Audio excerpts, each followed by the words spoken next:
Hello everyone, আসসালামু আলাইকুম। আজ আপনাদের সাথে শেয়ার করব কোনো রকম তেল ছাড়া বা রোদে দেওয়ার ঝামেলা ছাড়াই কাঁচা আমের ঝুরি আচার তৈরির সহজ রেসিপি। এই আচার তৈরি করা একদম সহজ, খেতে কিন্তু অসম্ভব রকমের মজার হয়।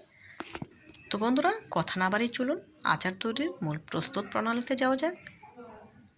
আচার তৈরি করার জন্য এখানে একটি মিক্সিং বলে পর্যাপ্ত পরিমাণে পানি নিয়েছি। তার সাথে অ্যাড করে দিলাম 1 টেবিল চামচ লবণ। নেড়ে খুব ভালোভাবে পানির সাথে মিশিয়ে নিয়েছি। এখানে 1 কেজি পরিমাণ কাঁচা আম নিয়েছি, দেখেই বুঝতে পারছেন। এখন আমের গা থেকে খোসাটা ছাড়িয়ে নিতে হবে।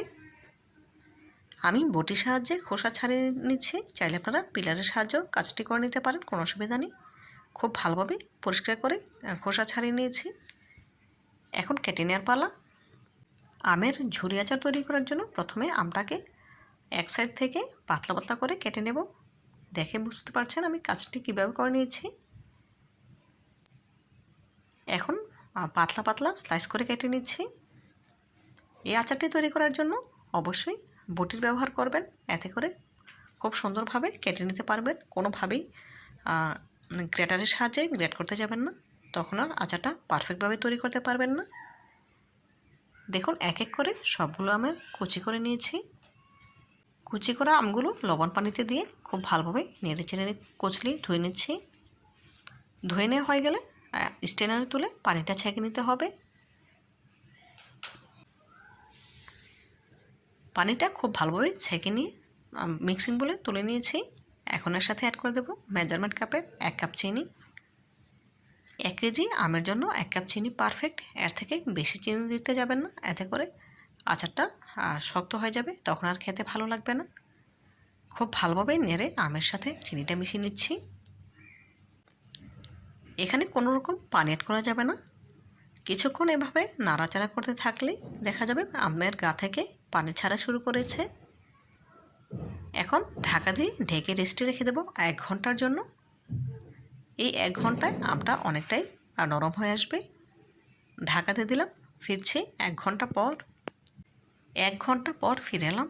এখন ঢাকা তুলে নেব। দেখুন চিনিটা গলে কতটা পানি হয়েছে, দেখেই বুঝতে পারছেন। আর আমগুলো কিন্তু অনেকটাই নরম হয়ে গিয়েছে। এইভাবে করে চিনির পানিতে আম ডুবিয়ে রাখলে আমের আচারটা যখন তৈরি করব তখন কিন্তু আমগুলো ভেঙে যাবে না। দেখুন একটি প্যানে তুলে নিয়েছি। স্প্যাচুলার সাহায্যে একটু নেড়েচেড়ে গ্যাসের ফ্লেম অন করে দেব। গ্যাসের ফ্লেম অন করে দিয়ে বলক তুলে নিতে হবে। দেখুন বলক চলে এসেছে। এখন এর সাথে অ্যাড করে দেব 1 চিমটি পরিমাণ লবণ, হাফ চা চামচ লাল মরিচের গুঁড়া, 1 চিমটি পরিমাণ হলুদ গুঁড়া। মরিচের গুঁড়া আর হলুদের গুঁড়া দেওয়ার কারণে আচারটা খুব সুন্দর কালার আসবে। খুব ভালোভাবে নেড়ে চেড়ে নিচ্ছি। নেড়ে নেওয়া হয়ে গেলে এখন গ্যাসের ফ্লেম লো টু মিডিয়ামের মাঝামাঝি রেখে ঢাকা দিয়ে জাল করে নেব 10 মিনিট। এই 10 মিনিটে ঢাকাটি একবারের জন্য তুলব না বা নাড়াচাড়া করব না। 10 মিনিট পর ফিরে এলাম, ঢাকা তুলে নিয়েছি। এখন একটু আলতো হাতে নেড়ে চেড়ে নিতে হবে। এভাবে করে নেড়ে নিলে সবগুলো সমানে সেদ্ধ হবে। গ্যাসের ফ্লেম লো হিটে করে দিয়ে জাল করে নেব আরও 15 মিনিট। এই 15 মিনিটে আমের আচারটা পুরোপুরি রান্না করা হয়ে যাবে। দেখুন অলরেডি আমের আচারের কালার কিন্তু চেঞ্জ হতে শুরু করেছে। এখন এর সাথে অ্যাড করে দিয়েছি হাফ চা চামচ 5 ফোড়নের গুঁড়া। এই 5 ফোড়নের গুঁড়াটা আমার ঘরে তৈরি করা। খুব ভালোভাবে নেড়েচেড়ে মিশিয়ে নিয়েছি। দিয়ে দিচ্ছি 1 টেবিল চামচ ভিনেগার। ভিনেগার দিলে আচারটা খুব সহজেই নষ্ট হবে না, দীর্ঘদিন সংরক্ষণ করে খেতে পারবেন। খুব ভালোভাবে নেড়ে মিশিয়ে নিচ্ছি। দেখুন আমের কিন্তু একটি কুচিও ভেঙে বা গলে যায়নি, দেখেই বুঝতে পারছেন পারফেক্ট সেদ্ধ হয়েছে। এখন যে চিনি শিরাটা রয়ে গিয়েছে, আরও 2 মিনিট জাল করে চিনি শিরাটা আরও কিছুটা টানে নিতে হবে।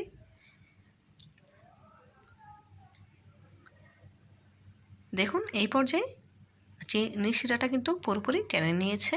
এখন গ্যাসের ফ্লেম অফ করে দিয়ে ঢাকা দিয়ে রেস্টে রেখে দিলাম 4 ঘন্টার জন্য। এই 4 ঘন্টায় পুরোপুরি আমের আচারটা ঠান্ডা হয়ে গিয়েছে, চিনি শিরাটাও টেনে নিয়েছে, দেখেই বুঝতে পারছেন। এখন একটি কাঁটা চামচের সাহায্যে আমের আচারটা একটু আগলা করে নিচ্ছি। দেখি বুঝতে পারছেন আমের আচারটা কতটা ঝরঝরে হয়েছে। এখন একটি সার্ভিং প্লেটে সার্ভ করে আপনাদের সাথে শেয়ার করব।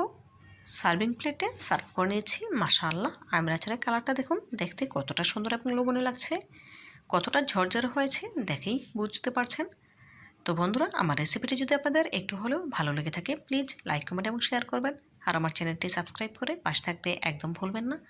আজকের মতো বিদায় নিচ্ছি। দেখা হবে নতুন কোনো দিনে নতুন কোনো রেসিপিতে। ভালো থাকবেন সবাই। আল্লাহ হাফেজ।